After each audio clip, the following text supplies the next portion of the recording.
Hey! Hey you! Did you really think just because it's Thanksgiving we're taking the day off? Well, kinda. This is Race Pro Weekly's Best Of show, so sit back and enjoy.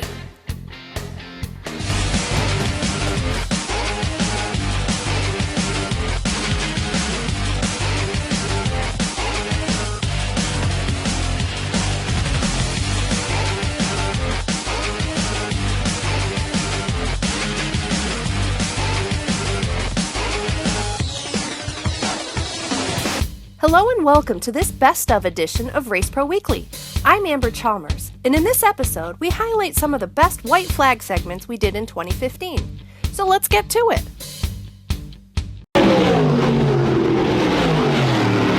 Emily, we're in the heart of modified country, yet you race a sprint car. Why'd you decide to go sprint car racing?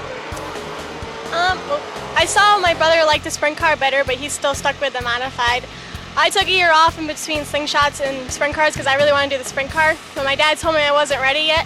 So I took the year off and then I tried it and I loved it. And then I drove a sportsman a couple times at practice day and it just wasn't the same. It just felt too lazy and it was a big tank. So I like these a lot better and I like to travel. I don't like to stay at the same track every week. You learn a lot more that way, traveling different tracks and again, just same with the drive around the same people. It's like a big family. I love it. Picked up a win at the Orange County Fair Speedway last year. How was that to win there? It was great to be at the home track with everybody there, and not everybody gets to travel with us because we go 2 hours away, 3 hours away. So being 15 minutes from home was great, having all the fans there, and just felt more comfortable there. You've been racing since you were 5 years old. Now, according to my sources there, when you raced when you were 5, you raced against Sage Karam, who's now racing Indy cars? Yeah, we were in the same kid kart class together, and I'm friends with him on Facebook and Instagram, and it's just crazy to see the things he's doing and the success that he's having, and it's awesome. You've been in a sprint car since 2011. What are your goals this season? This season is just consistency. I would like to finish every race and maybe finish the top 5 every race. A couple more wins would be awesome, but right now we're just focusing on finishing and being consistent. Who do you need to thank this year? This year we have Escape RV on board with Joey Barbagallo, and he's been helping us out a lot, gave us this trailer, and he's been great. And my mom with Johnson and Conroy, and she does so much, it's ridiculous. And Allstate is on board again this year, and have to thank them. And TR Racing Products, Matt Tanner helps us out a lot.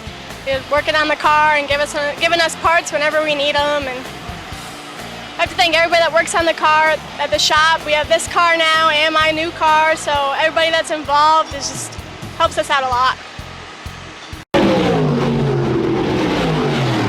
Timmy, back home from college, racing here at Albany, Saratoga. How's that feel? It feels great to be back. I'm so glad to be done with school. I was done with it. I missed racing these first 3 weeks, having to sit on the sidelines down there and get texts back and forth from my dad to see what was going on. It was really tough, so I'm glad to be back here.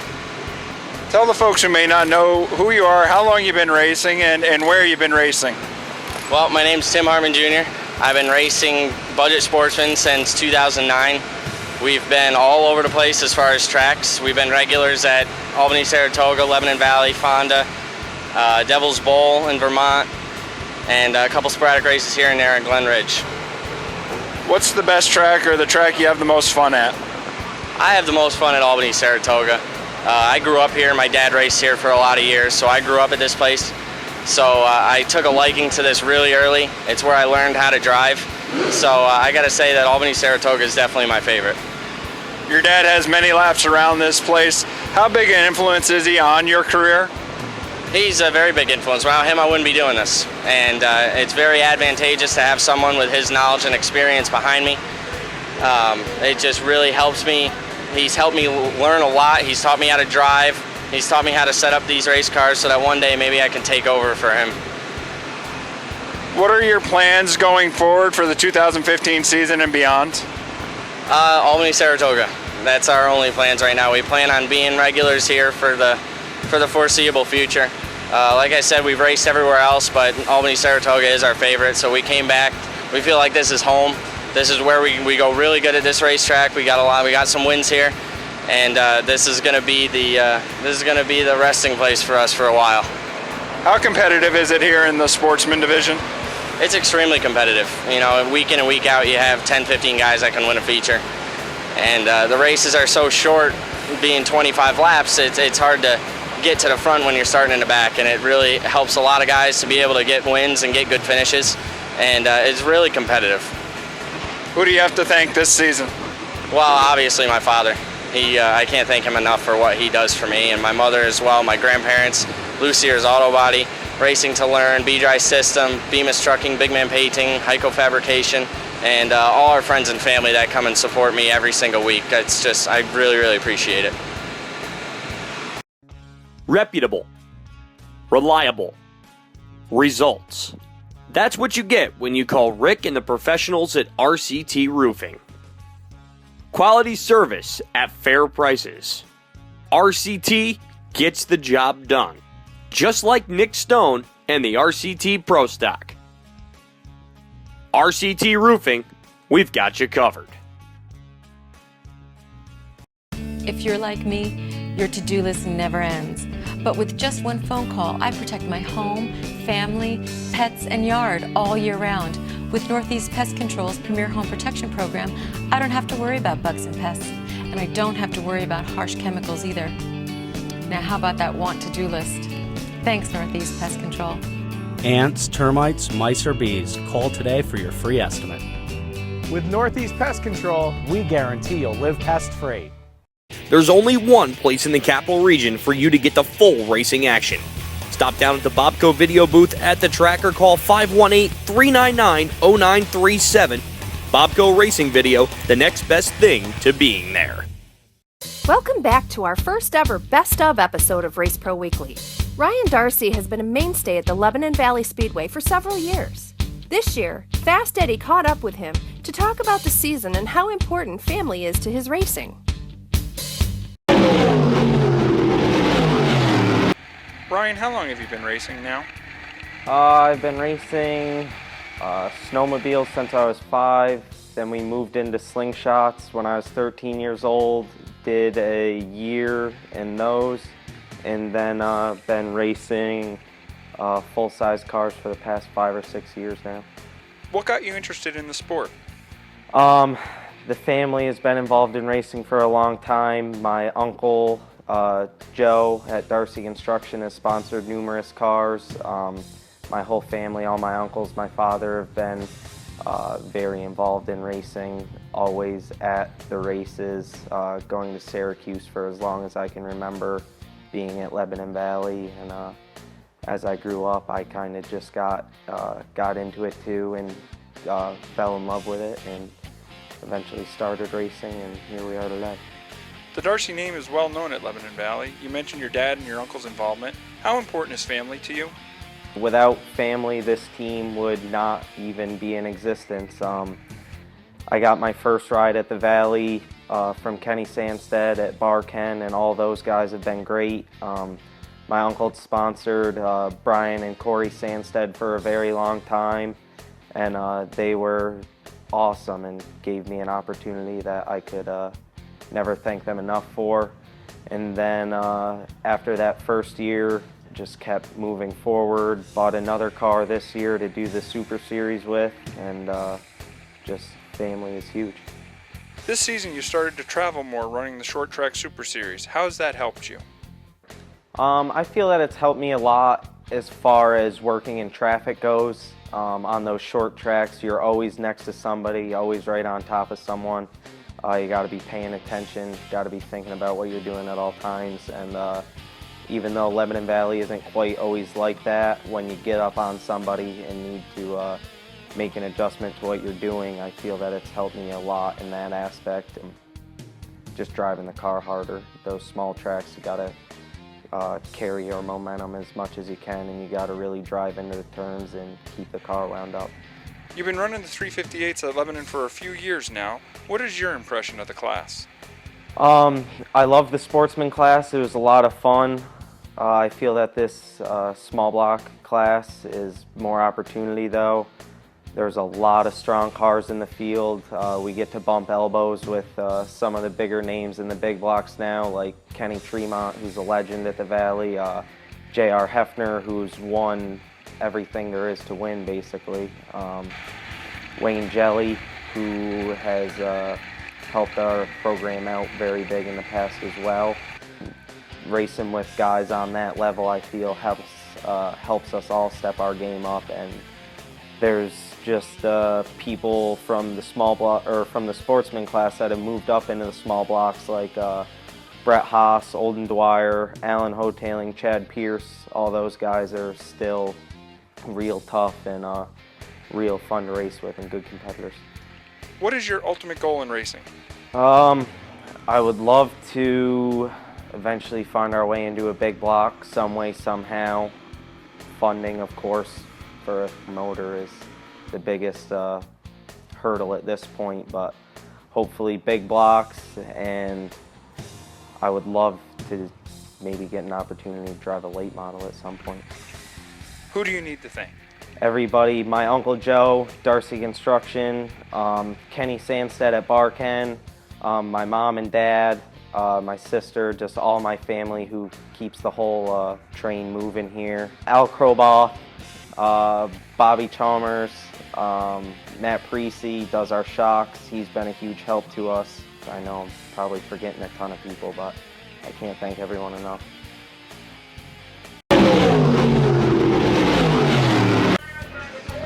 Chuck, 2 wins already this season. How would you assess your season so far? Oh, we're having a real good season this year. Cars have been good, motors have been fast, so setups have been working better than in the past on some of the tracks that we struggled at. So hopefully it keeps going good, and the fast track stuff we've been good at this year.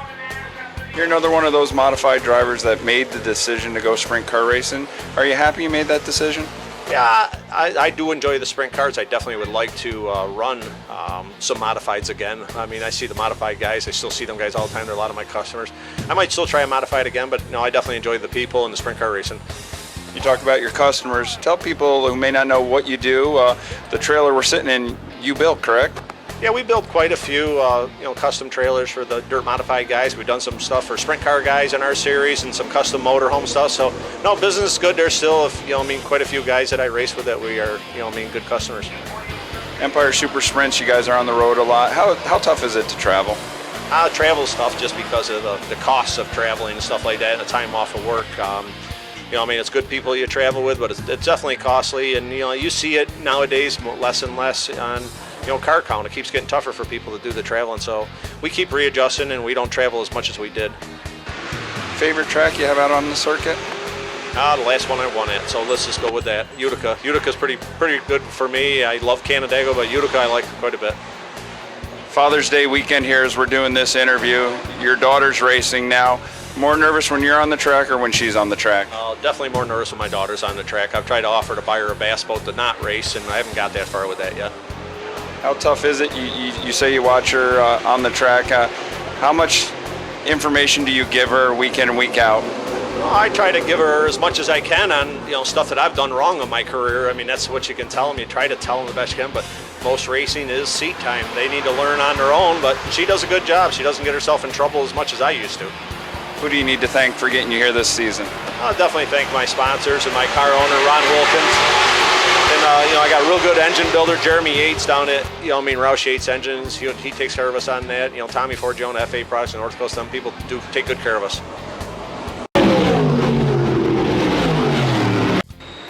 King, you've been racing here at Albany, Saratoga for a long time. What makes you come back here each week? Well, this was always my backyard, basically, our playground. But Albany, Saratoga has been one of those tracks that when it's on, it's so racy and the competition here is unbelievable. And it's just a place that you want to be at, and to notch your name here, I feel like you're doing something. You picked up your first winter Pro Stock in 2006. It's 2015. Why are you still here? Well, I've got a really good team. I've threatened to retire so many times. I actually did a couple times, but I've got a great car owner, Joe Lazaro. If it wasn't for Joe, we wouldn't have any of this. It starts with Joe. I got a great crew, and all this came late in my life and my career, and it's like, where were you guys like 5 years ago? But I have a crew chief now, and I have a good crew, and we're still having fun, so we're still here. What is it about the Pro Stocks that makes them so entertaining? Well, they're not a street stock car, but they're yet not a modified. They're kind of a crossbreed in the middle. They're almost a late model, and I think a lot of people relate to them because they got the full body on them. Underneath the body work is pretty much just a skeleton like a modified, but they're very, very racy, and when guys are on their game, we put a good show on, and it's more than fun to be involved with that. I see here you're pitted next to your son, Scott. You two have raced against each other. Now he's in another division. What's it like to have your son here with you week in, week out? You know what? I don't know if I would continue doing this if he didn't do it. Kind of lost without him. It's funny because he grew up around this, and when he was little, he ran go-karts, and we brought him right on up, and he got to meet a lot of the great drivers, and he raced against a few of them. But that's what it's about. It's a family thing, and it's family and friends, and we have a great time here, and this is like home to us. So if he wasn't here, I don't know if I would be having as much fun or if I would continue doing it or not. You already mentioned Joe Lazaro. Who else do you need to thank for this season? Well, I definitely have Joe Lazaro, and I've got a good bunch of sponsors on board this year. I have Mark Wagner with the Cabinet Shop. He's new with us this year. He's done amazing things. He's part of Stuart Haas Racing, believe it or not. He's local. I have Tim Webb with Saratoga Masonry. I have Johnny Flannery with CDT Automotive. Randy Heritage with Heritage Family Construction.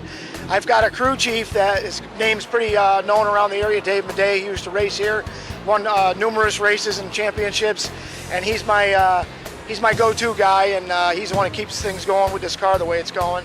And if it wasn't for all of those people being in place, besides my wife and my girls, I couldn't do this. Performance, quality, service. That's DMC Racing Products. Hundreds of name brand parts, competitive prices. That's DMC. DMC Racing Products. Race to win. Looking for outstanding service for your car, truck, or SUV? Speed's Garage is a family-run business providing the highest quality of auto care. From routine maintenance, brakes, engine, body, or paint work, you can trust the professionals at Speed's Garage. Speed's Garage has all the auto service you need, plus full towing for any vehicle.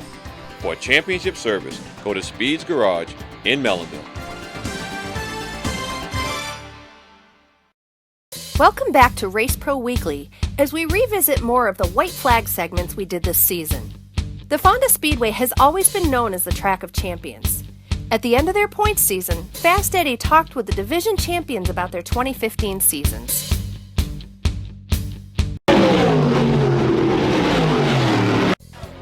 Stuart, another track championship here at the Fonda Speedway. What's this mean to you?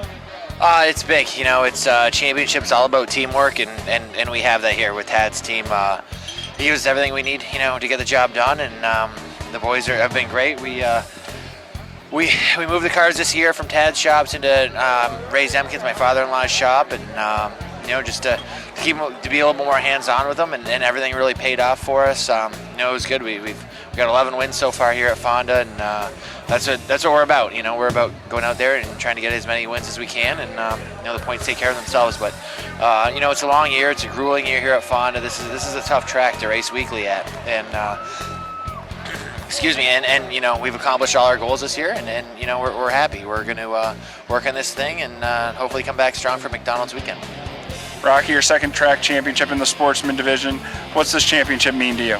Oh, it means a lot. You know, you switch teams and to be able to come back and get a few wins. I said I'd rather have more wins than than the championship, but we ended up getting more wins this year in the championships. You know, we were consistently in the hunt for to win races, which was kind of cool.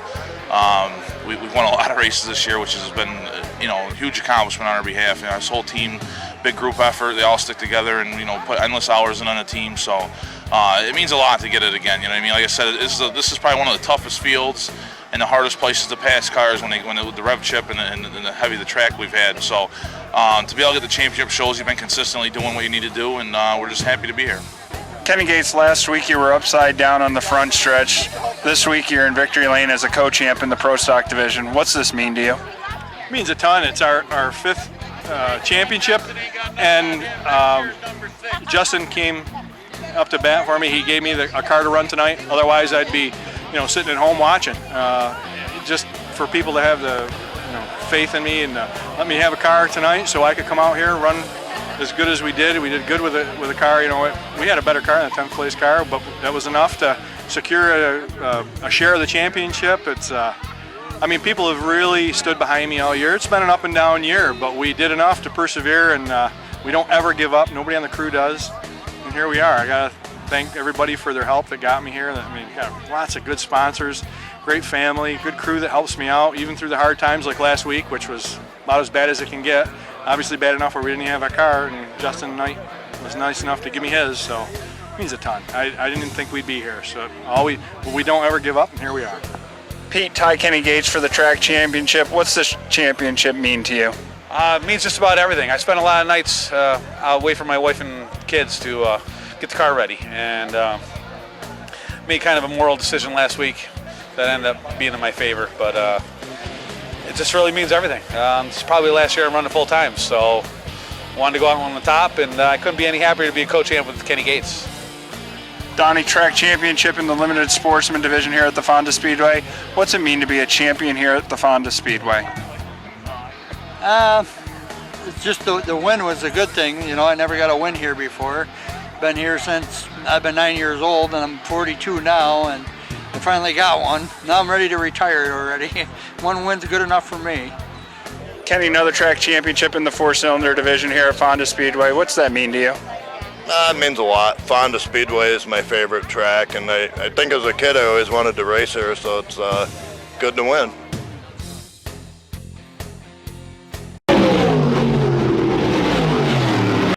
Brian, how long have you been racing modifieds here at Lebanon Valley? This is my 25th year. I started racing back in 1990. I haven't raced every year. I took a couple years off here and there, but 25 years I've been racing, but I've been coming to the races since I was a year old, so about 43 years. What makes you want to come back here week in week? Well, this is really a family thing for us, family and friends. This is what we do. This is what we live for. My wife, and obviously comes from a racing family, and if I wasn't racing, I'd be here, and I know how much I hated it. Last time I stopped racing, and while I have the opportunity to race, I still want to do it. Taking a look at your race car this year, there's a whole lot of pink on it. It says Racing for a Cure. Tell us what that's all about. Well, actually, that last question was a good one because, with my kids getting a little bit older, they're close to college years, and so I've been contemplating when it's time to start, saving for that. And really, I love doing it, and I wanted to find a way to not just enjoy it myself, but to try to make a difference. Someone that's really close to me, my aunt Andrea Lancia, is fighting this disease and winning, but it's something I feel very strongly about, and I thought, what better without a major sponsor? What better opportunity than to use the real estate we have on the car to try to make an impact on something that really matters in life. We set a goal, partnering with the National Breast Cancer Foundation, set a goal of raising $5,000 this season, and so far we're about halfway there. We hope to continue the push through October, Breast Cancer Awareness Month, and that money goes towards breast cancer awareness and helping those in need. Going back to the racing side of things, how competitive is it here each week? These are some of the best drivers in the world. Brett and Kenny, my brother-in-law, are really continue to raise the bar. But everybody else is good too. There's a lot of guys here that could win on any given night, and they're really good people to race with. So I really enjoy coming out every week. And I race them the way I like to be raced, and we all respect each other, and that's great. Who do you have to thank for getting you here this year? Well, first and foremost, my family, my wife, and my kids for their support. This is a passion of mine, and it's a family thing. But it's not cheap, and most of this is done on our own dime. But I also have a lot of people to thank in terms of the crew. Jeff Dean came on board this year to be our crew chief, and really without our great crew, I couldn't do this because I work quite a bit. Tommy Lennon, Darvin Munger, Sean Robinson, Kevin Robinson, Bob and Bob Martin, a whole bunch of guys that do a great job for us week in and week out. And then our sponsors, Williams and Kingsley Auto, Gary Asphalt Reclaiming. They've been a big help, as well as also Boomer's Performance and BC Designs came on board this year and really helped me out with the website. So I really appreciate all their help.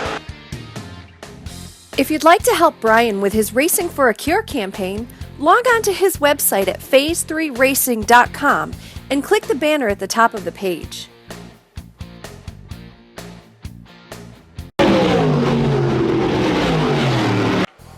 Ronnie, big night here honoring your dad. What's this night mean to you? It means everything. I mean, we grew up coming to Fonda Speedway. He's brought up learning to love Fonda Speedway. But, sitting here and watching all these orange T-shirts and these people come in, I'm starting to realize what jumping meant to Fonda Speedway. It's quite an honor. Yeah, he's very important. He's one of my heroes.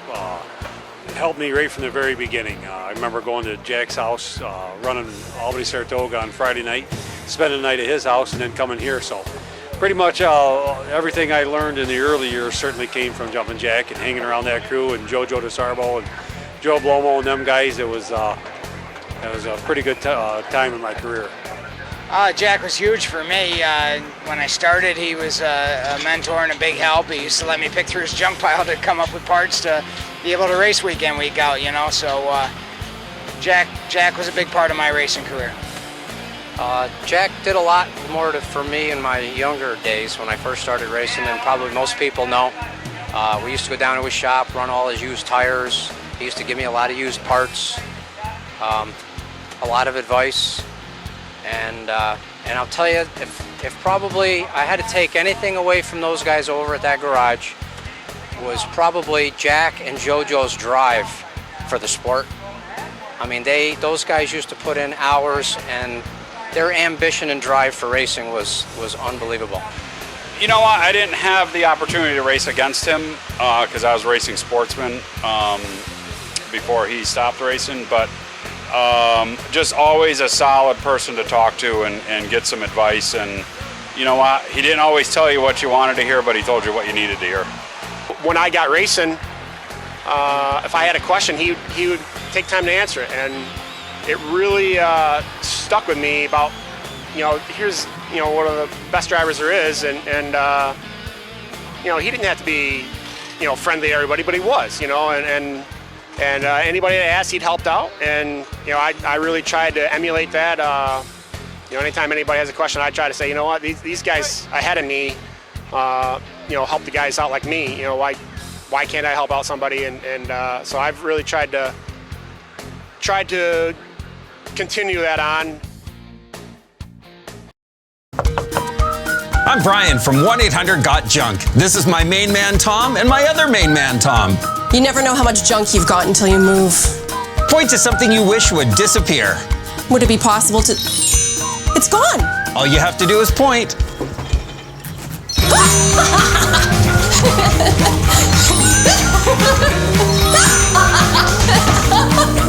Where have you been all my life? We make junk disappear. All you have to do is point.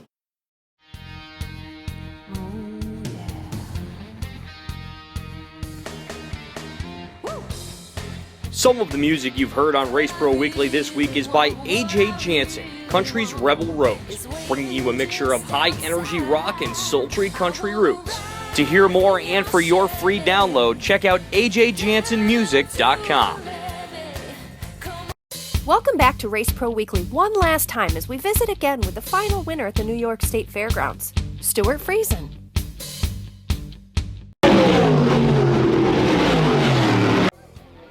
Stuart, we talked about this moment this week, what it would mean to win this race. Tell us about that race today and what you were thinking. Just, a lot of things. We weren't very good at the beginning, and we came in and pitted, got fuel, and then looked, we thought we were going to try to do like a super fuel mileage deal, and the car was just, it wasn't good with a full load of fuel, so we knew we needed to burn it off, but we knew we needed to make some better adjustments to have a fast car. So we came in and took tires and just made 4 or 5 key adjustments. Matty Hearn came down and worked with Eric Mack, my crew chief, for this race, and I'm just proud of Eric. He did a great job all week.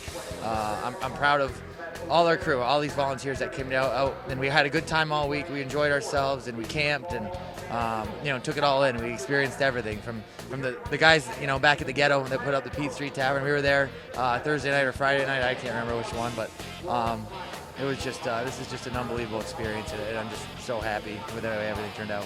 What were the odds that you'd make the pass for the lead and the win in the same spot you did 1 year ago? I don't know. I didn't think that was going to happen, but I feel really bad for Matt. He works harder than probably anybody out here. He's a super great race car driver. He's an awesome mechanic, and he said he had an electrical problem there, and the thing was just breaking down on him. So it was nothing. I mean, I thought he was running out of fuel, but it wasn't even that. So he's a great competitor, a great guy to race with, and when I saw him slowing down, we just tried to get by him as quick as we could, and that's how it worked out, I guess. You're the final person to be standing on this victory stage. What does that mean to you? Like I said, just even if we didn't win today, we were just happy to be here and experience it and be part of this event. And we're really looking forward to next year's event. These guys at World Racing Group, Brian Carter and Deary and Mike Perotti, the whole group, they're very, very smart. They're great marketers, and to market this event as good as they did, to pack the place was some people might say that's an easy job. It's a very tremendously hard job. And we worked with the guys all week long, and they just did a great job. So, going forward, the sky's the limit. We're excited to go to the World Finals. Look at the deal they do there, and I'm trying not to pump tires too much, but they're just great guys to race for. They really are.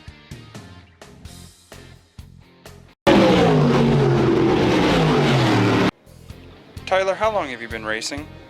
Started when I was 6, ran go-karts, and we stepped into a mini sprint when I turned 11, ran over to Whip City Speedway, and then when I was 14, right about 14, I climbed into a 270 sprint out at Paradise Speedway.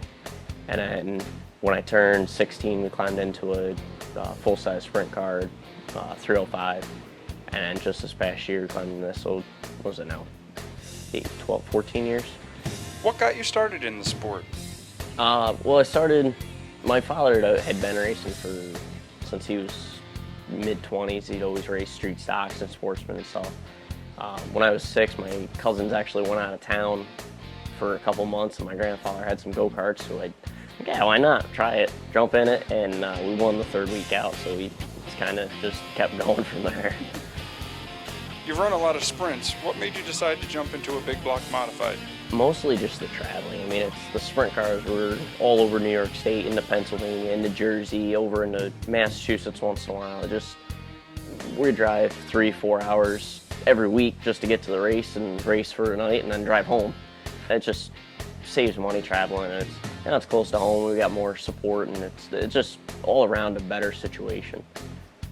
You're running the spec head big block at Lebanon Valley this year. What is your impressions of the engine? A lot of torque. It's almost too much torque to hook up at the Valley. I know Paul Gilardi ran them down at Orange County, and that's what really put us over the edge to choose that motor. Is he ran down there, and even at the heavier weight, he still ran up inside the top 10, I believe it was. So it's definitely a good motor. You could feel the power difference. Now compared to sprint cars, everything feels like a slug, but you could feel the power difference. The thing's got a lot of torque, they got a lot of power, so it's just trying to get it to hook up to the track is the hard part. You mentioned your dad's involvement in your racing. How important is family? Without family, there isn't racing. We'll put it that way. If you don't have family and the support of your family, there's no point in going to the track every week.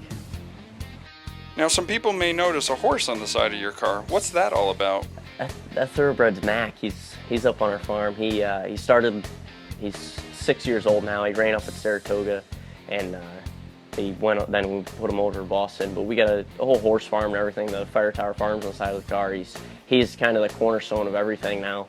He's a great horse, but overall, the farm and all that's the huge push behind this car and really helping everything. And he's the showpiece of the farm. Everybody always looks to him first, so we had to put him on there. He's the speed demon. Who do you have to thank for getting you here? We got to thank Pittsfield Lawn and Tractor. They give us a little bit here and there. It's good support, mostly moral support, but they also help a little bit financially. I got to thank the Tremont family. They really helped us get together. Abe built the motor. He put it all together for us, and Greg and Crystal Catlin, I got to thank, obviously, my dad, my stepmother. Without them, we wouldn't even be here. My grandfather, Nels, and my grandmother, Sheila, they enjoy this so much, and they put so much into this. I can't thank them enough.